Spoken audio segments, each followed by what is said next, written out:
Hola chicos, bienvenidos a LightSpeed Spanish. This week I'm going to talk to you about something that's really weird in English and can cause us problems when we're learning Spanish, and it's called the false preterite. Stay with me to find out more y hablamos de todo en la segunda parte. Ojalá tuviera yo un español más decente. So first of all, let me just tell you what the preterite is. The preterite is the past tense in Spanish that goes like this. Comí, hablé, comiste, hablaste. Okay? The preterite is an action tense. And what that means is it's an action tense. It goes boom, boom, boom, boom, boom. It gives you a list of actions and they're all sequential. The difficulty with the preterite is that if you want to try and do two things at the same time, it just doesn't do it. It doesn't work that way. It gives you a list. And so you need to do two things at the same time. You need the imperfect which is the aba, ia. And that can go beautifully with the preterite. However, in English, we have what's called the false preterite. Something that looks like it's the preterite, I came, I saw, I conquered, but it isn't. It's the imperfect. Now, in our books, we talk about the imperfect being the wasing, wering tenses in Spanish. He was walking down the road, we were walking down the road. So wering, wasing.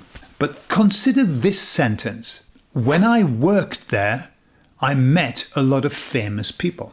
So, worked. Now, if you look at worked, that is a preterite action.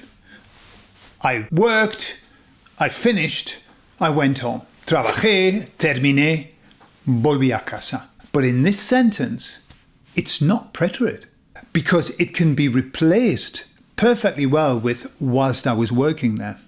So the actual sentence in Spanish is cuando trabajaba o mientras trabajaba. I prefer mientras. Mientras trabajaba allí, conocí a muchas personas famosas.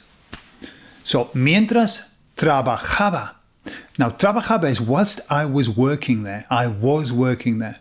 And in English, we can say that. But sometimes we don't. We just say, when I worked there. You see, that sentence in and of itself, when I worked there, is talking about another action. When I worked there, this happened. Yes, that happened when I worked there. It's always referring to two actions. Therefore, you know that in Spanish, because Spanish, the rules are very, very clear. If you've got two actions going on, put the background action into the imperfect, the aba, ia. So the tester for you, when you're translating to Spanish, when you get a verb like worked, try to see if you can change it into a wasing or wering. If it still makes sense, then you know that it's going to be imperfect. I'll show you another example. We said, I worked, I finished, and I went home. How do we know that they are the true preterite?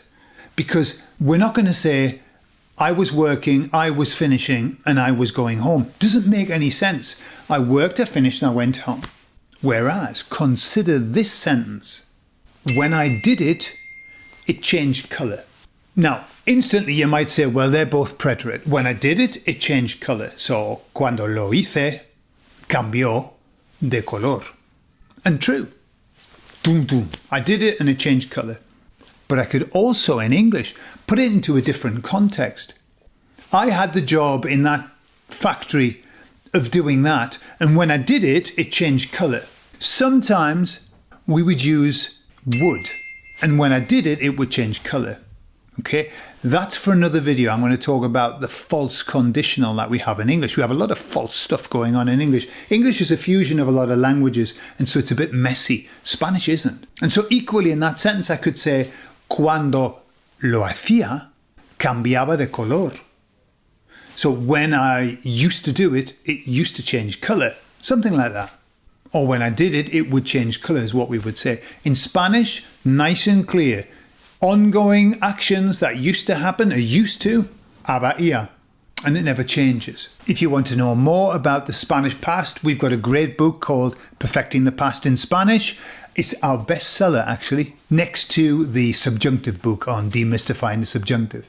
And it's available on Amazon in Kindle format, soft book, and audio. And now I'm going to leave you a sentence to translate. When I was young, my dad worked in a factory. When I was young, my dad worked in a factory. Translate that and we'll check it for you. Pues eso es todo. Muchas gracias, chicos. El pasado en español es mucho más entendible que el pasado en inglés. Sabemos inglés a la perfección. Tenemos que aprender el español, pero no es tan difícil si tienes las normas, las reglas y si sabes cómo funciona en español. Bueno, hasta luego, chicos. Adiós.